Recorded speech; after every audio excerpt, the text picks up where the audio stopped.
কিভাবে বেলটা হবে? আচ্ছা, হ্যাঁ। আজকে আপনারা জানেন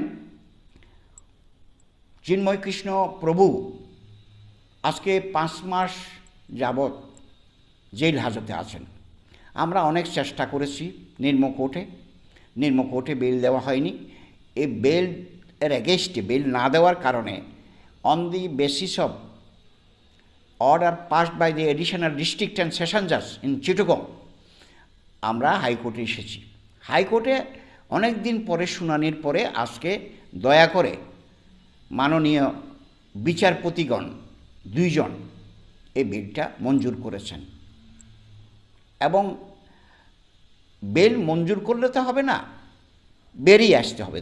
তো সেই কারণে যদি সুপ্রিম কোর্টের অ্যাপিলেট ডিভিশন যদি গভর্নমেন্ট যদি সেখানে আবার আপিল করে, তাহলে কয়েকদিনের জন্য এটা বিলম্ব হতে পারে।